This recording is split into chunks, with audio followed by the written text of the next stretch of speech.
Je mets de l'ordre. C'est pas courant, donc je suis pas habile pour ça. Rebonjour à ceux qui étaient là et bonjour à ceux qui viennent de nous rejoindre. Juste un mot, Audissier, respect et amour.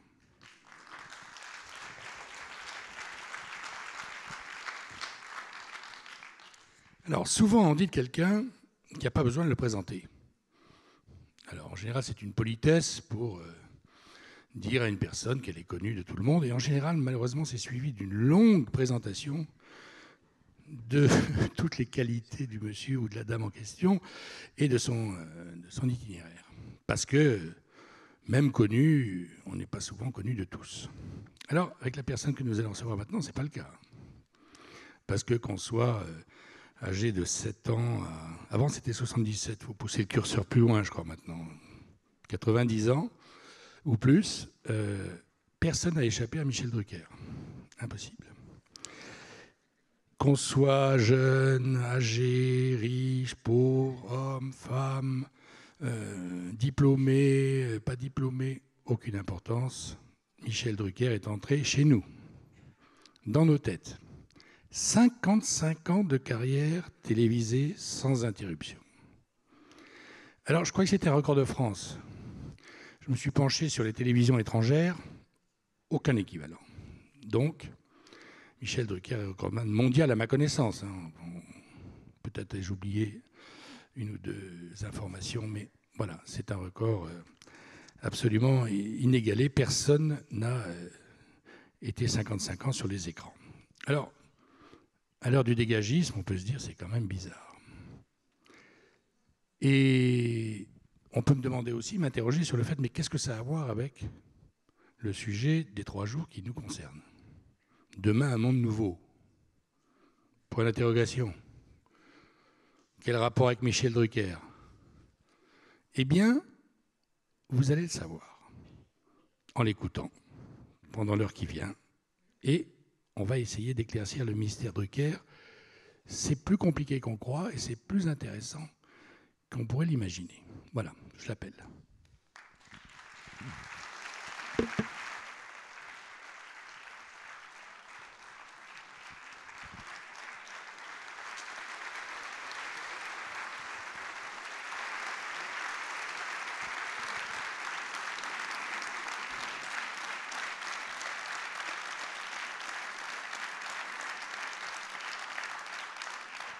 J'ai entendu la présentation. J'ai l'impression d'être une momie. Mais j'ai dit qu'on allait savoir la vérité à la fin. Non, mais quand vous dites 50 carrières, vous parlez bien de moi ?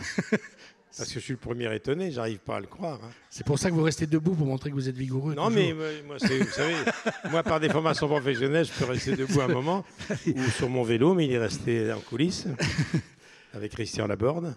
Alors, j'ose vous poser la question, comment allez-vous ? Ben, ça va plutôt bien pour un vieillard. Non, ça va bien parce que je suis à Pau et que je connais très très bien votre ville. J'y venais dans une autre vie. J'y venais en 64, c'est pas d'hier. Hein.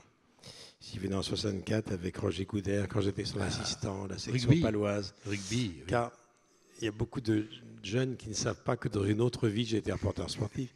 Pendant 15 ans, j'ai fait 5 Coupes du Monde, mais au début, j'étais l'assistant de Zitrone, de Coudert, de Chapat, Thierry Roland.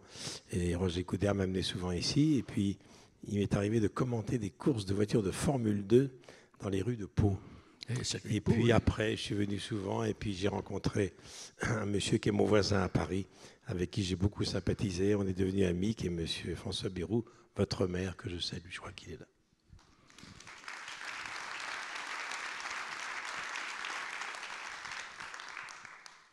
Alors, j'ai regardé le titre du livre, je me suis dit, c'est bizarre, parce que, bon, Michel Drucker a écrit un livre, on dit comment durer, comment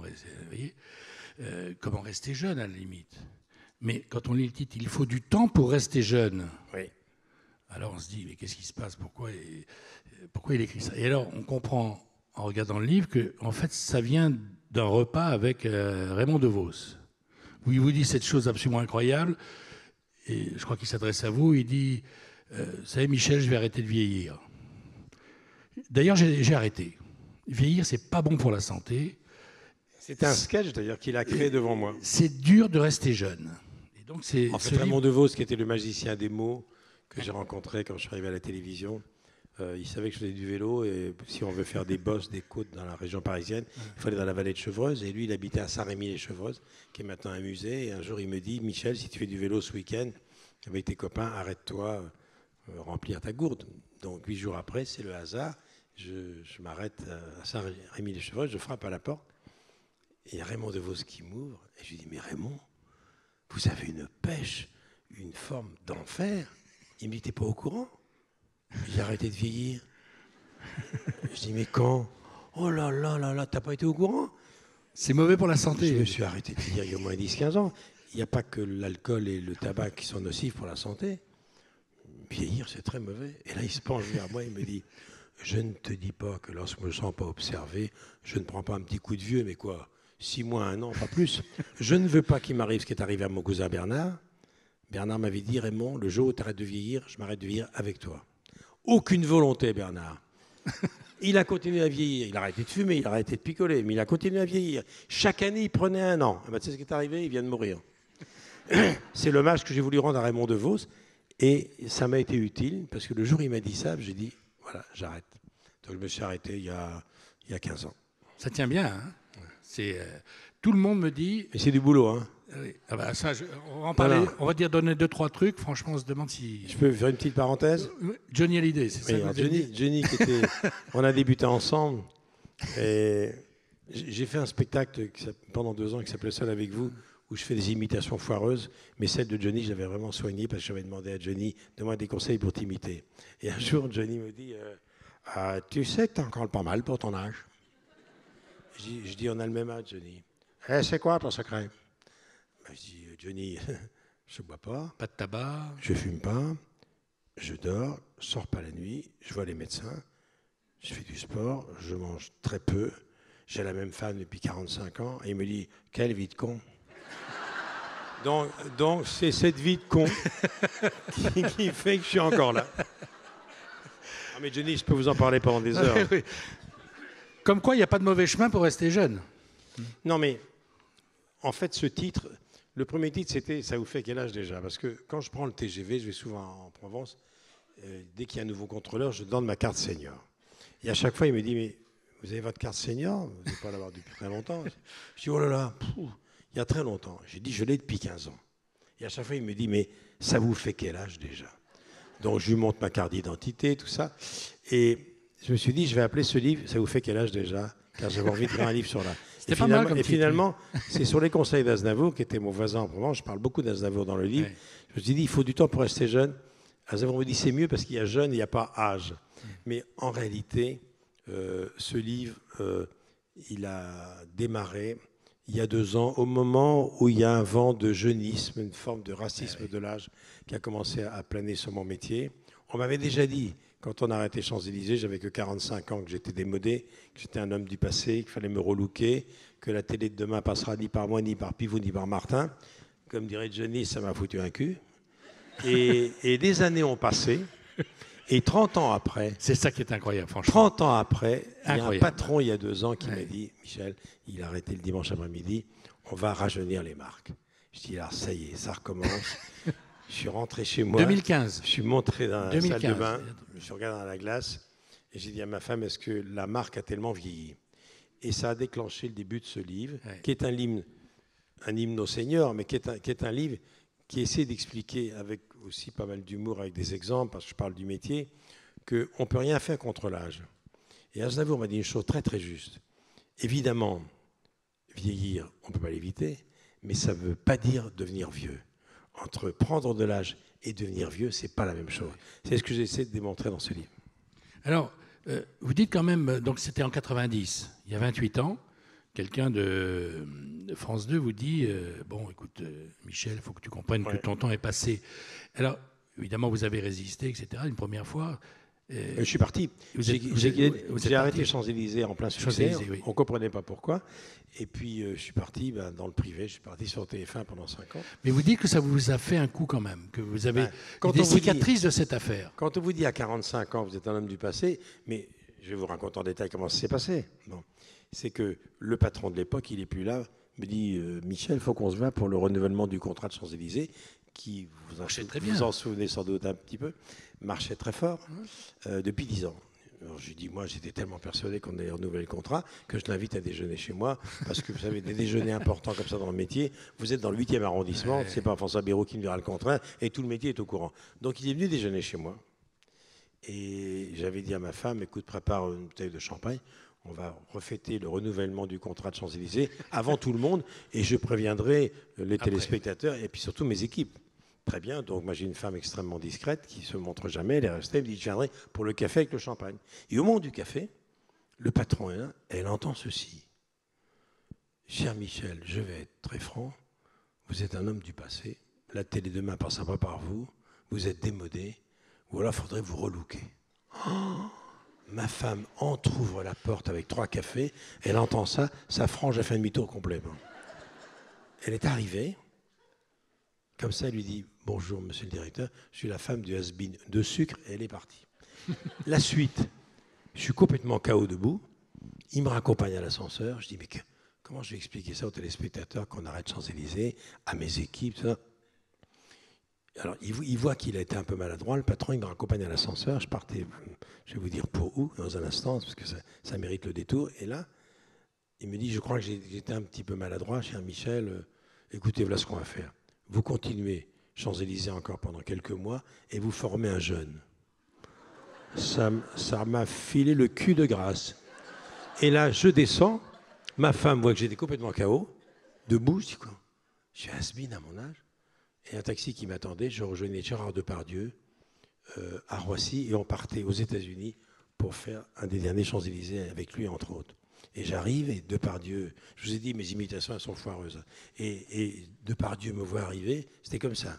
Il m'arrivait à Roissy, il me dit « Qu'est-ce que t'es tout pâle, t'es tout pâle. T'as une tête de navet, t'as une tête de navet. Toi qui aimes les endives au jambon, on dirait une endive sans le jambon. » Et je lui dis « Gérard, on vient de me virer. On vient de me dire que j'étais has-been, il fallait me relooker. Quoi, t'as pas fait un coup de boule à cet enculé ?» Je dis « Non, c'est Gérard Depardieu. » Voilà comment j'ai quitté le service public. Et que je suis parti avec armes et bagages pendant 5 ans sur TF1. Ensuite, je suis revenu dans le service public pour faire une émission qui s'appelait Studio Gabriel. Et depuis 20 ans, l'émission qui a succédé à celle de Jacques Martin, qui est Vivement Dimanche. Mais qu'on a quand même arrêté il y a 2 ans et qu'on vient de reprendre. Ouais. Parce que je n'étais pas si vieux que ça. Comme quoi le vieux n'est pas celui qu'on pense. Voilà. Alors, juste un mot, parce que le rapport obsessionnel à la santé, et ce que vous avez décrit tout à l'heure, et que Johnny Hallyday qualifiait de vie de con, c'est-à-dire pas de tabac, pas d'alcool, ça dure depuis que vous avez 20 ans. Votre père, mon père était médecin. Votre père était médecin. Et mon frère Jacques est un grand épidémiologiste. Donc voilà. J'ai grandi là-dedans. Et donc vous avez grandi dans quoi ? Dans les maladies, dans le fait qu'il fallait se protéger de tout ça ? J'ai grandi dans la passion de la médecine et je voulais être médecin. D'ailleurs, c'est pas par hasard si sur scène, dans mon spectacle, je rends hommage à mon père et je suis en blouse de médecin pendant un quart d'heure avec un stéthoscope et un appareil à attention. C'est que je voulais être médecin, mais hypocondriaque. Et quand j'étais gamin, d'ailleurs j'en parle dans le livre, mon père m'amenait dans les fermes de Basse-Normandie où j'ai grandi. À l'époque, on appelait le vétérinaire et pas la sage-femme, et on accouchait dans les fermes car on ne pouvait pas laisser les vaches seules longtemps. Donc c'était vraiment un métier très difficile d'être agriculteur à l'époque. Et mon père, je le raconte dans le livre, il savait que j'étais passionné de médecine. Après l'école, je faisais les visites dans les fermes avec lui. Et il me disait, je vais te présenter un couple, tu me diras quel âge ils ont. Alors il me dit, toi, ce monsieur-là, il a quel âge ? Je dis 45 ans, 65.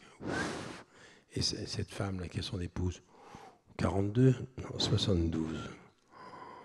Là, là. Elle me dit, t'as vu ce que c'est que les dégâts de l'alcool, etc. C'est sans doute pour ça, finalement, que j'ai été traumatisé par tout ça, que j'ai décidé de suivre un régime spartiate. Mais ce n'est pas du tout un effort pour moi, parce que très vite, je suis tombé fou de sport, par mon métier, et puis par la pratique. Donc, je n'ai pas beaucoup de mérite. C'est vrai que je fais gaffe, mais c'est vrai que j'ai plutôt tendance à consulter 2 fois qu'une, puisqu'à Paris, j'habite, François Bayrou le sait, d'ailleurs, j'habite devant une clinique. Ah oui, elle fait le coin de la rue. Oui, clinique en face de chez moi. Au rez-de-chaussée, la clinique de la vision. Il y a un pneumologue à côté. Il y a 2 pharmacies. Il y a un laboratoire. Donc, Au lieu d'aller au café le matin, souvent je rentre au labo. Je dis, qu'est-ce qu'on vous sert? Il me dit, le cholestérol. Hop, on me fait mon cholestérol. Mais comme je suis impatient de savoir le résultat, j'ai le résultat l'après-midi.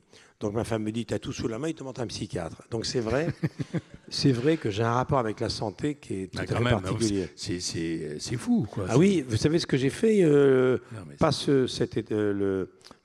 le Noël dernier, mais le Noël d'avant. Oui, vous avez passé le réveillon à la clinique. Il y a mes copains qui me disent, ce que tu fais pendant les vacances de Noël, tu vas à la montagne, à la mer, au sèche. Je dis non, je me fais hospitaliser à Georges Pompidou.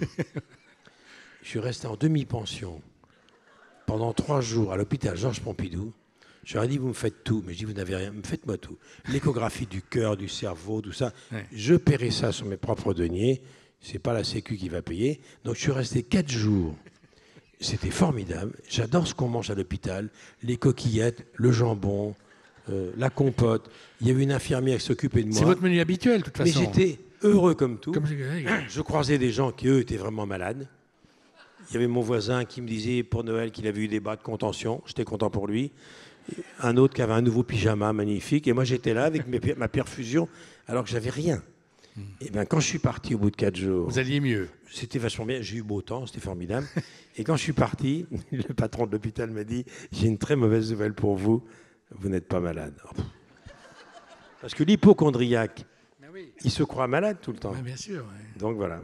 Il y a un peu ça dans ce livre, mais... J'exagère à peine, mais je vous assure, il faut faire quand même attention à sa santé. Mais c'est pas un régime que vous suivez, c'est strict à un point incroyable. Vous ne dérogez en rien. Mais c'est une vie de con. Non, mais c'est un truc. Écoutez, parce que vous aimez ça en plus. Non. Vous aimez je suis passionné par mon métier. Vous l'avez senti. Moi, j'ai un rapport très fort avec les gens, depuis toujours. Moi, mon bonheur, c'est de voir les vrais gens. C'est pour ça que j'ai un pot aujourd'hui. Parce que les gens célèbres, je vis avec eux depuis tellement longtemps. J'en suis à ma 3e génération d'acteurs, d'actrices, de chanteurs, de chanteuses, de stars de la télé, du star du sport, du star de la politique. Je les connais par cœur. Et c'est un égo-système chez nous. Tous les gens célèbres sont égocentriques, auto-centrés.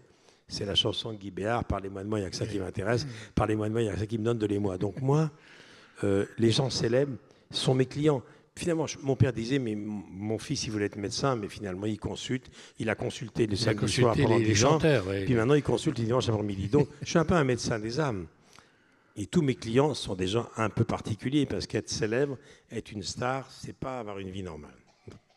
Ce ne sont pas des gens normaux. Et on ne demande pas à un médecin de dîner avec ses malades. Donc, dès que mon cabinet est fermé, je m'en vais à Pau. Par exemple. Il y a Kili qui vous a donné un... Jean-Claude, c'était mon maître. J'ai 2 maîtres maintenant. Parce que de temps en temps, vous hésitez quand même. Vous dites, est-ce que ça vaut vraiment la peine? Et Kili vous a dit un truc très juste. Et ton capital, c'est ton physique. Ouais.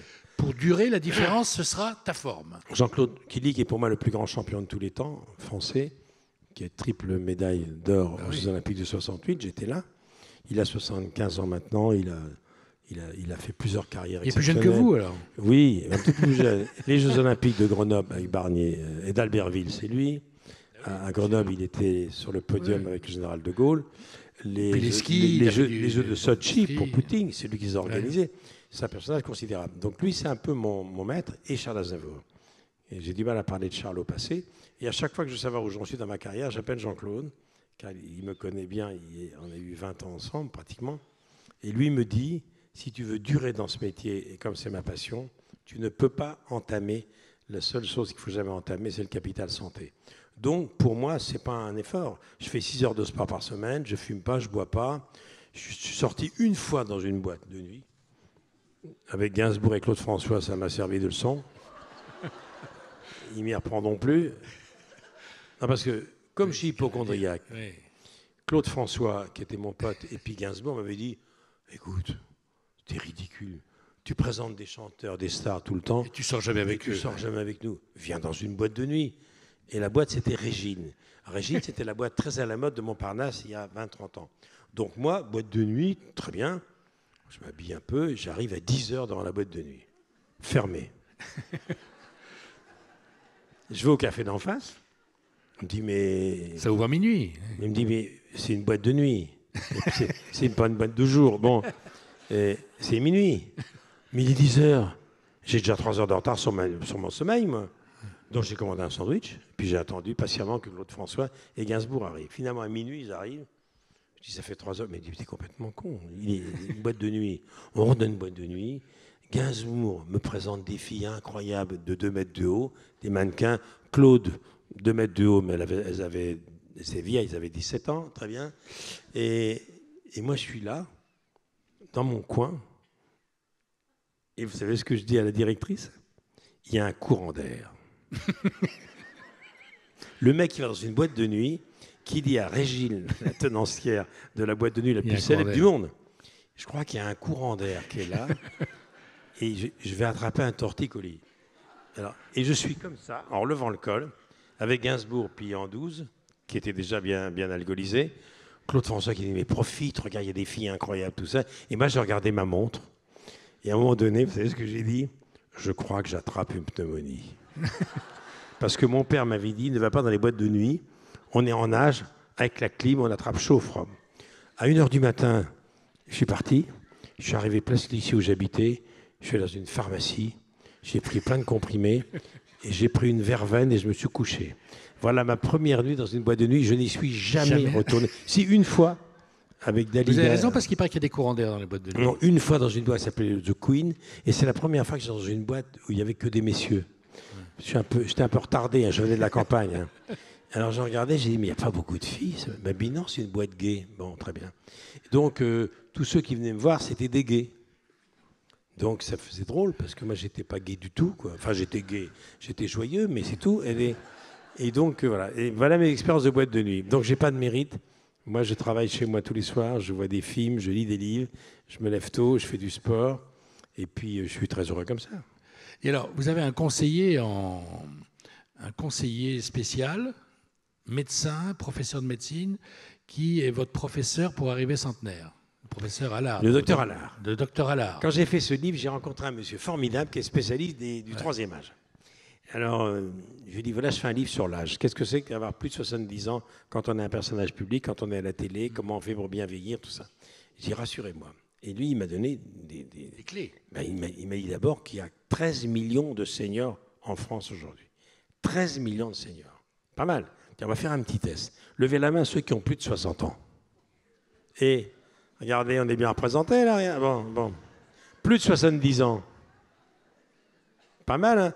Plus de 80 ans. Regardez. Il n'y a pas un centenaire? Bon. Pourquoi je vous dis ça? Parce qu'il m'a dit, monsieur Allard, qu'il y a 20 000 centenaires en France aujourd'hui. Oui. Moi, la première, c'est Jeanne Calment, que j'ai rencontrée il y a 40 ans. 117 ans. Hein. Et, vous imaginez? Mondial. Il y avait une centenaire en France à 40 ans, il y en a 20 millions. Ouais. Il y a 13 millions de seniors, et nous serons les seniors 22 millions dans les 30 ans qui viennent. Pas mal. Donc vous êtes mon assurance vie. Donc restez en vie le plus longtemps possible pour regarder mes émissions. Parce que les jeunes ne regardent pas. Ils sont sur d'autres supports, les jeunes. Je disais au début, quel rapport entre le sujet des 3 journées et la présence de Michel Drucker ici? Elle est là. C'est que Michel Drucker, lui, quand il donne ses chiffres, il fait un pari et il dit que le monde futur sera 30%, on dit 30% de seniors dans 10 ans. Il y aura 22 millions de seniors dans les 25 ans qui viennent. Et donc, lorsque Michel Drucker nous raconte qu'on peut être en France, on peut vivre avec les seniors comme public, et qu'on peut être le patron de chaîne maintenant en étant senior et en s'adressant aux seniors, voilà, c'est la raison qui relie. Ça se passe là. Avoir des idées, avoir des désirs, aller de l'avant, pas regarder derrière, avoir toujours des projets, bouger, ne pas rester. Souvent on me dit, mais vous tournez une cadence infernale, comment vous faites pour tenir le choc? J'ai pas l'air d'être exténué devant vous. Bon, j'étais à Montréal hier matin, d'accord. Il y a 3 jours, j'étais à Brive, à la foire de Brive. Bon, là, je suis chez vous. Ensuite, je vais en Afrique pour 3 jours. Ben, c'est ma vie. Bon. Mais si je ralentis, moi, quand je suis en vacances, au bout de 4 jours, je suis mort de fatigue. Si je fais pas mes 50 bandes de vélo tous les matins, ou si j'emmerde pas ma femme en disant ça va pas assez vite, ça va pas assez vite, parce que je suis persuadé, moi, que mais je suis sûr que parmi vous aujourd'hui, il y en a qui ont pris leur retraite et ils vont très bien comprendre ce que je veux dire. Quand on est habitué, moi je travaille depuis l'âge de 17 ans, puisque bon, j'ai J'ai aucun diplôme, je suis un autodidacte complet. J'ai quitté la famille, j'en avais marre d'entendre parler des diplômes. Je suis monté dans le train à 18 ans, je ne suis revenu que plus tard. Enfin, je suis revenu. Mes parents ont ouvert la télé, ils sont tombés sur moi. Mon père a fait une crise cardiaque. Eh bien, depuis l'âge de 17 ans, je travaille beaucoup parce que j'ai rien foutu entre l'âge de 7 ans et 17 ans. Donc ces 10 années-là, je passe mon temps à les rattraper. Eh bien, quand je ralentis, c'est Aznavour qui m'a dit ça. Aznavour, il y a encore 3 mois, c'est rien 3 mois. Il avait 95 ans, il chantait à Tokyo et à Osaka. Bon. Il avait des projets encore pour 10 ans. Et il voulait que je prépare son gala du centenaire. Il est mort jeune. Mais 95 ans, il était d'une jeunesse incroyable. Ouais. Eh bien, Hugo Frey, 90 ans. Je l'ai croisé dans la rue avant-hier. 90 ans. Lynn Renault, 90 ans. Elle commence le trapèze. Donc, non, je plaisante. Hein. Mais, trampoline seulement. Donc, ça veut dire que c'est fini maintenant d'être vieux. On est vieux à 40 ans si on n'a pas de projet. C'est la lettre de MacArthur que je publie à la fin de mon livre. Mais alors, quand même, vous avez un problème, parce que vous disiez tout à l'heure qu'au bout de 3 jours dans les Alpilles, chez vous, vous êtes au bord de la catastrophe nucléaire. Ouais, il faut faire autre chose. Et vous dites, la télévision, c'est comme mes jambes, mes bras, ma tête. Mais est-ce qu'il n'y a pas un problème, là? C'est comme les gens. Comme mes jambes, Oui. mes bras, ma tête. Oui. C'est écrit dans le livre. Bah, bien sûr. C'est vrai. C'est ma vie. Je respire avec ça. Vous imaginez, j'étais là à 20 ans. Donc, j'ai été le stagiaire de tous ces gens-là. Moi, j'ai connu, je vous l'ai dit, 3 générations de chanteurs, mais 3 générations de 15 patrons de chaîne. Monsieur Macron, ça doit être mon 8e président de la République. Toi, quand j'ai commencé, son épouse n'était pas née. Ça fout un cul, hein. Non, donc, je veux dire que j'ai vu beaucoup de choses. On a parlé avec François Bayrou tout à l'heure. C'est qu'avec le temps, c'est pour ça que j'ai voulu appeler ce livre « Il faut du temps pour rester jeune ». Avec du temps, je vous assure, avec le temps et avec l'expérience, je vous assure qu'on rajeunit. Moi, je me trouve plus en forme maintenant que je l'étais il y a 10 ou 15 ans. Ouais, parce que je sais, vrai, ouais. c'est le texte de Gabin que je mets à la fin. Je sais, La chanson, oui. La chanson, je sais qu'on ne sait jamais. Mais ce que je sais, en revanche, c'est que tout ce que j'ai appris, c'est du bonus, mais c'est du bonus pour le 3e âge que Jane Fonda appelle le 3e acte. Parce que maintenant, être senior, c'est plus comme avant. Quand mes parents ont eu 65 ans, 70 ans, j'avais l'impression que j'avais des parents très vieux. Maintenant, je suis beaucoup plus âgé qu'eux. Et quand je rencontre des... Bon, là où je vois que le temps a passé, c'est quand je rencontre des petites jeunes filles dans la peau tout à l'heure de 16 ou 17 ans qui me disent est-ce qu'on peut faire un selfie. Alors je me sens très flatté. Elle me dit c'est pour ma grand-mère. Ah bon, d'accord. quand c'est pas pour mon arrière-grand-père. Donc, mais je trouve ça formidable. Il y a des moments où ça sonne. Oui, ça sonne. Mais quand je rencontre des mômes de banlieue, des quartiers de la région parisienne, et qui me disent avec leur casquette et qui chantent Maître Gims et qui chantent tout le répertoire des rappeurs et qui me connaissent, je dis mais comment tu me connais? Ben, me connais parce que à la maison, ma grand-mère, mes parents vous connaissent. Quand Omar Sy, quand Jamel Debbouze, quand tous ces nouveaux chanteurs, les nouveaux acteurs de la vie artistique viennent me voir sur mon canapé en disant « Ça y est, maman, j'y suis sur le canapé », ça me touche beaucoup parce que c'est leurs parents qui m'ont fait connaître. C'est-à-dire que moi, je suis la génération de gens de 1965 qui ont suivi mes Coupes du Monde. Quand j'ai commenté la dernière de Pelé, j'étais un gamin, j'étais au Stade Aztec à Mexico. Pelé est devenu un copain. J'ai commenté la Coupe du Monde en 74 en Allemagne, 78 en Argentine avec Platini, 82 en Espagne avec Platini, 86 à nouveau au Mexique. Il y a des gens qui me disent « On a grandi avec vous ». Ensuite, il y a les enfants de 40 ans qui me disent « On est des enfants de Champs-Élysées ». Et puis les derniers qui me disent « On a grandi avec Vivement Dimanche ». Vous imaginez ce que c'est pour moi comme choc et comme satisfaction. Être là depuis 55 ans, je me pince pour le croire. Je n'arrive pas à l'intégrer. D'abord, c'est passé très vite. Et puis deuxièmement, je me suis tellement inquiété que je ne me suis jamais vraiment détendu dans ce métier. Parce que pour durer, vous l'avez dit tout à l'heure, ce n'est pas un long fleuve tranquille. Hein. Je peux vous dire que rester à la télévision plus de 20 ans aujourd'hui, avec les sondages, avec la pression, avec la publicité qui est le nerf de la guerre, je peux vous dire que j'ai eu quelques sueurs froides. Alors, récemment, en 2015, il vous arrive la même chose que la première fois, c'est-à-dire qu'on vous laisse entendre que ça y est, le temps est peut-être passé. On me dit, il faut rajeunir les marques. Et rajeunir les marques. J'ai compris. Je dis, ça y est. Et On là, m'a déjà dit ça il y a 35 ans, sauf qu'il y a 35 ans, j'étais plus jeune. Mais là où, dans le livre, c'est net, la différence, c'est que votre entourage, cette fois-là, dit « Écoute, Michel, ça fait 51 ans que tu es à la télé. Ben oui, parce qu'on finit Ils ont raison. Ben voilà. Voilà. Ils ont appuyé... un début de paranoïa que j'ai décrit avec le plus d'humour dans le livre. Et j'arrive chez moi, et ma femme, qui est d'une lucidité absolue, me dit, mais attends, tu vas être sur ton canapé rouge à 80 ans, tu ne pourras pas te relever. Bon. Donc, elle me dit, mais après tout...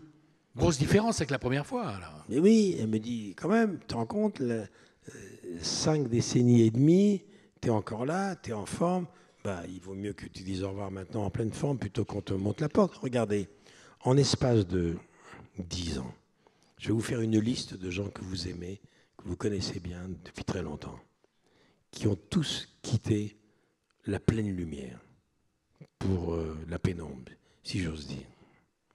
Poivre d'Arvor, Claire Chazal, Julien Lepers, William Lémergie, Gérard Rolls, Pujadas, Pernoud, Foucault, Sébastien en septembre. Vous imaginez? Donc moi, je ne dors que d'un œil. Je suis le dernier, je suis le rescapé. Alors je me dis, bon, ben, les seigneurs ont peut-être besoin aussi d'un de temps en temps, après tout. Et Aznavour me disait toujours, mais non, Michel, ne vous inquiétez pas. J'ai 75 ans, moi j'en ai 95, j'ai 20 ans de plus que vous. Mais c'est vrai que, je l'écris dans le livre, on finit par avoir un doute. Mais est-ce que vous avez on se dit, après tout, ils ont peut-être raison. Ben voilà. Moi, j'ai bien remplacé Jacques Martin il y a 20 ans, c'était douloureux pour lui, d'autant qu'il était malade. J'ai remplacé parce qu'il était vraiment, il avait un accident vasculaire cérébral, mais on prend toujours, il y a toujours un jeune qui prend votre place. Donc moi, je trouve ça très normal. Regardez, si vous suivez mes émissions depuis longtemps, le nombre de jeunes que j'ai mis dans la lumière, Laurent Gérard, Canteloup, Roumanoff, Ben Arnaud de sa mère, de Benoît, toute cette nouvelle génération, c'est mon vrai plaisir, ça, de présenter des jeunes. Et à un moment donné, il faut bien passer le relais. Le problème, c'est de savoir à quel moment. Est-ce qu'on part trop tôt? Est-ce qu'on part trop tard? Un combat de trop pour les boxeurs. Le Tour de France de trop. Voilà. Est-ce qu'il faut disputer le dernier tour? Ou est-ce qu'il vaut mieux partir quand on a encore le maillot jaune, alors qu'on risque d'être lanterne rouge l'année suivante? Mais quand vous écrivez dans le livre « Durer », finalement, il y a cette phrase-là, « Durer, c'est mon challenge ». Oui. Quelle est votre intention quand vous dites ça? Mon intention, c'est de vivre ma passion jusqu'au bout. Mon père, médecin, mon père a 80 ans. Il est mort à 80 ans. 8 jours avant sa mort, il a encore fait un accouchement. Il pesait 40 kilos. Demandez à un médecin qui est passionné, demandez à un acteur, demandez à un professeur, un enseignant d'arrêter alors qu'il vit de sa passion. Nous, on a une chance folle. J'espère que parmi les spectateurs aujourd'hui, il y en a qui ont cette chance d'avoir fait de notre passion un métier. C'est vrai. Il y a des gens qui n'ont pas cette chance. Il y a des gens qui font un métier qui ne leur plaît pas, qui est un métier difficile, pénible, où ils ont hâte d'avoir la retraite et pour faire du vélo. Cette phrase n'est valable que pour les gens dont la passion et l'activité sont liées. Mais j'ai fait une émission avec Bruel l'autre jour, en direct sur France 2, un grand show avec Bruel. Bruel, il aura 60 ans l'année prochaine, il ne les fait pas. Il n'a qu'une seule angoisse, c'est que le public l'abandonne. Johnny avait cette angoisse. Ils ne vous le diront pas. Quand ça marche, on veut que ça dure. Moi, mon père, s'il n'avait pas été malade, un cancer du foie, il aurait été médecin jusqu'à 90 ans. Donc, tous ceux qui ont une passion veulent que ça dure. Ils ne vous l'avoueront pas, comme je l'avoue très franchement dans le livre. Donc, pour durer, comme dirait Johnny, il faut avoir une vie de con. Est-ce qu'on peut être âgé et être un débutant? Oui. Parce que c'est ça aussi l'autre secret. C'est la passion et être débutant, quelque part. Mais moi, j'ai débuté. Vous débutez quelque part, par exemple? Moi, il y a plein de domaines où je débute. Là, par exemple, comme je ne sais pas, sans rien faire l'été en vacances, j'ai décidé de devenir pilote. Bon, je suis devenu pilote d'avion en 2 étés. Bon, j'ai débuté avec des gamins de 25 ans dont les parents, les grands-parents avaient été pilotes. Je me suis mis à l'école. jusqu'à ce que je passe mon diplôme, quand je voulais apprendre ça. Avant, j'étais pilote d'hélico. Vous êtes pilote maintenant d'avion? Oui, je pilote un petit bimoteur. Je n'ai pas l'examen théorique qui est trop dur. Oui. Donc, je pilote de jour comme de nuit avec appareil. Avec un copilote, car ça me fait travailler, les ménages. Voilà. Et bien sûr, j'ai des buts. Je suis suis pas un véritable écrivain, je suis un raconteur d'histoire. Moi, je suis un conteur. Ben, j'ai débuté il y a 10 ans avec Qu'est-ce qu'on va faire de toi? C'est très récent, ma carrière, entre guillemets, littéraire. Ce livre-là, c'est un autre début. Et puis, il y a plein de choses que j'ai envie de faire encore. Je n'ai pas tout fait à la télévision. La seule chose que j'ai pas fait... C'est quoi, la météo? Non. Non, mais vous me donnez des idées. L'anticyclone, il va me rattraper. Hein, non, mais j'ai pas fait le late show encore. Ce qu'on appelle le late show. Ah oui. La dernière partie de soirée. La dernière partie de soirée. J'ai pas encore fait ça. J'ai pas fait le talk show. Non, mais vous êtes trop jeune pour ça, Michel. Il faut attendre encore. Il faut passer 80 pour ça, pour le late show. Et il y a une chose que j'ai pas faite encore, que j'ai refusée, même si on me le propose régulièrement, c'est d'être patron. On m'a proposé d'être patron de chaîne, de radio, tout ça. Ouais. Ça, c'est pas mon truc. Alors, je voudrais qu'on passe 5 minutes sur quelque chose dans votre livre qui est très émouvant. On voit que vous êtes capable de mélanger l'humour et les choses de la vie, même quand elles sont dures. Mais là, vous consacrez un chapitre dans le livre à un voyage en Israël. Oui. Et il y a des phrases là-dedans où le Michel Drucker trapéziste s'absente pour raconter, après tout ce que vous avez vu de la vie, des gens, etc., l'émotion que vous avez ressentie lorsque vous êtes allé à Jérusalem, dans un endroit dont vos parents vous avaient privé pendant des années et des années. Alors, c'est un chapitre très important, hein, qui s'appelle Une si longue absence. Je suis allé à Tel Aviv, il y a 4-5 mois, pour jouer mon spectacle Seul avec vous. Et j'aurais dû y aller il y a très longtemps, puisque moi je suis d'origine d'Europe centrale. Mes parents viennent de l'Empire austro-hongrois. Ashkenaz. Voilà, Ashkenaz. Ma maman était viennoise, mon père était roumain, de Bukovine, qui est devenue l'Ukraine, maintenant pays en guerre. Et si vous connaissez bien l'histoire de cette Europe-là, entre deux guerres, les frontières ont changé tout le temps. Donc mes parents sont venus en France dans les années 30, non naturalisés. Mon père a attendu des années d'être naturalisé, s'il ne pouvait pas exercer son métier. Il a été naturalisé en 1937 et il est arrêté en France en 1930. 37, souvenez-vous, 36, 37, Blum, la gauche, les congés payés, le Front populaire. Donc moi, toute mon enfance, j'ai entendu parler de tout ça, de cette gauche-là. Moi, j'entendais parler de Pierre Mendès France, de Guy Mollet, d'ASFIO, plus tard de Rocard, le PSU, etc. Et puis François Mitterrand. Et donc, mes parents sont arrivés en France, d'Europe centrale, les Ashkénazes, et une partie de ma famille a émigré en Israël au moment de la création de l'État, 48, avec Golda Meir et Ben Gourion, les kibbutz, tout ça. La guerre des 6 jours, la guerre des Kippour, on l'a vécu, nous, en Normandie.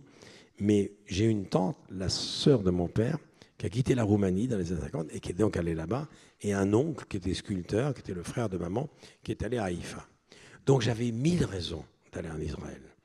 Et pour des raisons très étranges, est-ce que parce que mon père, qui a été médecin à Drancy et de triste mémoire, et à Compiègne, il était juif et il parlait l'allemand. Vous imaginez le casse-tête, le cas de conscience que c'était pour un médecin qui était médecin du camp de Compiègne et de Drancy. Et donc, est-ce que mon père a voulu nous éloigner, pas nous éloigner, mais ne pas... Occulter. Oui, occulter le passé de la famille en Israël. Oui. Est-ce qu'il a voulu découdre définitivement l'étoile jaune de peur que ça revienne? Mais comme ma mère lui disait, tu t'appelles Abraham. Donc Abraham Drucker, tu t'appelles pas Maurice. Hein. Bon. Donc, et j'y suis pas allé bizarrement en Israël. Si une fois, mais je suis resté deux jours avec Sylvester Stallone pour Rambo 3 dans le désert du Negev. On fait mieux comme voyage initiatique. Hein. Bon. Donc j'étais resté que 2 jours avec Stallone, mais là j'y allais pour la première fois. Je jouais mon spectacle, je suis resté 5 jours et c'était un choc évidemment parce que qu'on soit croyant ou pas, pratiquant ou pas, ce qui n'est pas du tout mon cas. On n'avait pas été élevé dans la tradition. Le mur des lamentations, c'est un choc. Le mémorial de la Shoah, Yad Vashem, Ben, ça veut dire que je suis sorti de là assommé. Bon. Ce voyage initiatique, il a été impressionnant. J'ai été reçu par le maire de Jérusalem. J'ai voulu aller voir une base de Tzal. J'ai rencontré la fille de Rabin. J'ai rencontré la fille de Shimon Peres. Bref. Et c'est vrai que j'ai été reçu là-bas à bras ouverts, comme si on me disait « bienvenue chez toi », alors que c'est un pays lointain pour moi, mais assez proche quand même de par mes racines. Et c'est vrai que ça m'a beaucoup secoué, au point même qu'à un moment donné, vous me l'avez dit justement, j'imagine mes parents. Ça, c'est incroyable, vous dites... J'imagine que je suis moi la phrase, c'est... Le père de mes parents. Je suis venu faire un voyage de mémoire, oui. Et je sors de Jérusalem, je suis le père de mes parents. Oui, j'imagine mes parents... là-bas. Là-bas, à 18 ans, 19 ans. Qu'est-ce qui serait passé? Donc c'était un choc, parce que c'est un pays d'une jeunesse incroyable, mais pour être totalement objectif, j'y retournerai pour voir la face B du pays. J'irai dans les territoires, car c'est pas aussi simple que ça, la situation israélo-palestinienne. Mais c'était un choc quand même. Je devais y aller. Et maintenant, la prochaine étape, pour que la boucle soit bouclée, c'est que j'irai à Auschwitz, où je ne suis jamais allé. Évidemment, Auschwitz, c'est un nom qui pèse lourd dans l'histoire. Et Michel Simès, que vous connaissez, dont les grands-parents sont morts à Auschwitz, il est juif d'origine polonaise, m'a dit « Vas-y, mais prépare-toi parce qu'il y aura un avant et un après. » Parce que quand on revient d'Auschwitz, il paraît qu'on est vraiment KO debout. Donc voilà, donc ce chapitre, ça me fait plaisir de vous me parler de ce chapitre parce qu'il est très important pour moi. Il alterne avec des chapitres beaucoup plus légers, heureusement. Mais c'est vrai que mon voyage à Tel Aviv, c'était un voyage très important, d'abord pour mon spectacle. Quand je suis arrivé sur scène devant 1200 personnes, c'est tout juste si les gens me disaient, voilà, tu viens enfin nous voir. Tu viens enfin voir tes racines de près. En l'occurrence, quand on est devant le mur, ce sont 25 siècles. Ah oui, c'est impressionnant. Alors, je me suis demandé, le choc que vous avez eu en face de... là, je ne parle pas de vos parents et d'imaginer vos parents, je parle de vous. Quand vous voyez 25 siècles comme ça et que vous remettez l'image, et je dis ça par rapport à la jeunesse qui est la vôtre, vous vous sentez d'un coup investi d'un poids lourd et tout ça, ou bien vous repartez aussi jeune ou plus jeune même que vous êtes arrivé? Je pars plus jeune parce que la jeunesse de ce pays est incroyable. J'ai demandé à visiter une base de Tzal. L'armée israélienne est une des plus pointues du monde. Ah oui, la sécurité du pays dépend de l'armée de l'air. Hein. Quand on voit la topographie des lieux, 500 km de long, 10 secondes de retard et cerné par tout le monde, s'il n'y a pas les de la Jordanie, vraiment ils dorment que d'un œil. Et pourtant une impression de sécurité totale. Donc j'ai voulu, comme je suis fou d'aviation, aller voir une base de Tzal, qui est une base pas loin de Tel Aviv, une des plus grandes bases, où personne n'est autorisé à venir. J'avais eu une autorisation spéciale. Et là, je vois des F-15 qui surveillent le ciel d'Israël.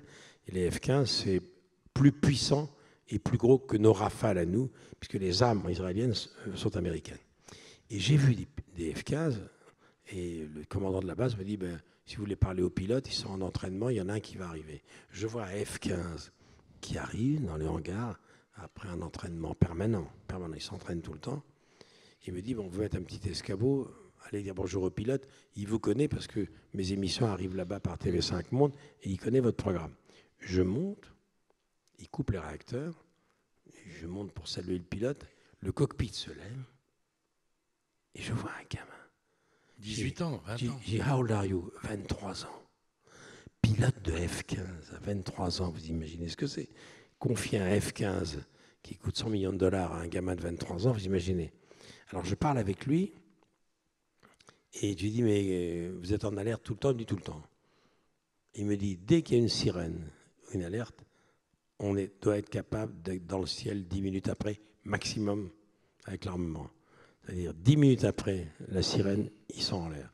Vous savez ce que ça veut dire? Ça veut dire qu'ils dorment dans l'avion. Ça veut dire qu'ils font les 3-8. C'est-à-dire jamais un avion est vide la nuit. Ils sont prêts. Non, c'était impressionnant. Mais j'ai vu des mômes de 23-24 ans qui ont déjà une grande expérience. D'abord, ils font l'armée pendant 2 ans. Ah oui. Service. C'est obligatoire. Ce qui fait qu'ils ont une maturité absolument incroyable. Mais c'était un voyage passionnant. Je suis revenu plus jeune, c'est clair. Alors, Pour finir, vous avez sur votre bureau, avec vous, depuis des années, Un texte un texte accroché au mur. accroché au mur. C'est une lettre de Général MacArthur aux élèves de West Point en 1962. c'est-à-dire des élèves qui se préparent à être militaires. Les militaires, absolument. Et lui, il a quel âge, MacArthur, à ce moment-là 60 et quelques. Près de 70 ans. Près de 70 ans. Alors, je vais vous demander de la lire parce que c'est. Pourquoi vous tenez à ce texte d'abord Ça résume un peu le livre, ouais. je trouve. C'est le plus beau texte qui a jamais été écrit Sur la jeunesse. Sur la jeunesse. Alors, je vais essayer de. Parce que je n'ai jamais eu de haute voix. Hein. Alors, je suis sûr que vous en êtes capable. Alors, À votre âge. Oui. Ouais. La jeunesse n'est pas une période de la vie, elle est un état d'esprit. Un effet de la volonté, une qualité de l'imagination, une intensité émotive, une victoire du courage sur la timidité, du goût de l'aventure sur l'amour du confort. On ne devient pas vieux pour avoir vécu un certain nombre d'années, on devient vieux parce qu'on a déserté son idéal. Les années rident la peau, renoncer à son idéal ride l'âme. C'est magnifique ça. Les préoccupations, les doutes, les craintes et les désespoirs sont les ennemis qui lentement nous font pencher vers la terre et devenir poussière avant la mort. Jeune est celui qui s'étonne et s'émerveille, il demande comme l'enfant insatiable et après, il défie les événements et trouve de la joie au jeu de la vie. Et je terminerai par ça, parce que c'est un texte magnifique. Vous êtes aussi jeune que votre foi, aussi vieux que votre doute, aussi jeune que votre confiance en vous-même, aussi jeune que votre espoir. Aussi vieux que votre abattement, vous resterez jeune tant que vous resterez réceptif, réceptif à ce qui est beau et grand, réceptif au message de la nature, de l'homme et de l'infini. Si un jour notre cœur est mordu par le pessimisme et rongé par le cynisme, puisse Dieu avoir pitié de votre âme de vieillard.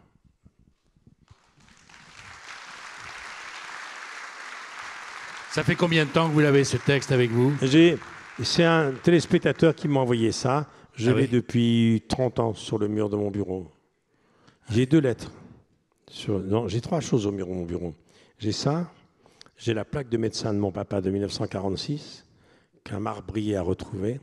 Et puis j'ai une lettre d'un gamin de 16 ans qui me dit qu'il aimerait bien me rencontrer, qui fait beaucoup d'imitations dans cette générale de Gaulle et qui rêve de faire ce métier.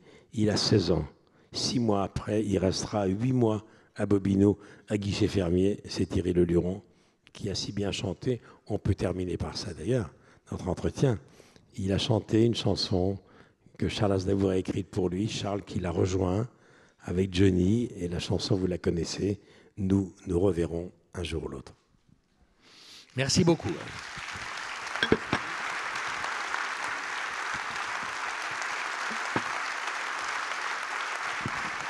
Merci infiniment. Merci d'être venu me voir.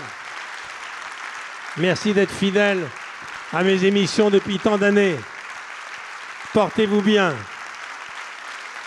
Et n'ayez pas peur. N'ayez pas peur. Ayez une vie de con. Enfin, à bientôt.